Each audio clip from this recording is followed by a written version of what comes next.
मुरगुड नगरपालिकेनं प्रशासक काळात कोणतीही पूर्वसूचना अथवा जनतेशी चर्चा न करता केलेली 20% घरफाळ वाढ तसेच भाडेपट्टी वाढ अन्यायकारक असून ती तात्काळ मागे घ्यावी, अन्यथा आंदोलन छेडण्यात येईल, असा इशारा मुरगुड शहरातील नागरिकांनी दिला. या संदर्भातील निवेदन नगरपालिकेच्या मुख्याधिकारी अतिश वाळुंज यांना देण्यात आले.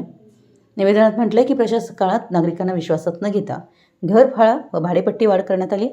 याची माहिती सर्वसाधारण सभेनंतर जनतेसमोर आली.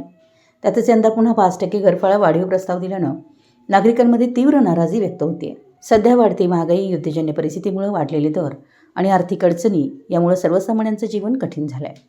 मुरगुड हे क वर्ग नगरपालिका क्षेत्र असलं तरी येथील अनेक नागरिक शेती व किरकोळ व्यवसायावर अवलंबून असल्यानं ही वाढ त्यांना परवडणारी नसल्याचं निवेदनात नमूद करण्यात आलं आहे. तसेच वाढीव दरानं ज्या नागरिकांकडून घरफाळा व भाडेपट्टी वसूल करण्यात आली आहे त्यांची रक्कम परत करण्यात यावी, अशीही मागणी करण्यात आली आहे. अन्यथा तीव्र आंदोलन करण्यात येईल, असा इशारा नागरिकांच्या वतीनं देण्यात आला आहे.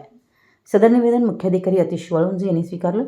यावेळी नगरसेवक सुहास खराडे, माजी उपनगराध्यक्ष जयसिंग भोसले, बाळासू सूर्यवंशी, राजेंद्र चव्हाण, सर्जेराव भाट, ओंकार पोद्दार, अँथोनी बारदेसकर, सुशांत मांगोरे, संदीप उर्फ गब्बर, भारमल विठ्ठल भुते, गोविंद पाटील, सुरेश शिंदे, निवास कुंभार, अमर इंदलकर आदी उपस्थित होते. मराठी एस न्यूजसाठी मुरगुडहून सर्जेराव भाट.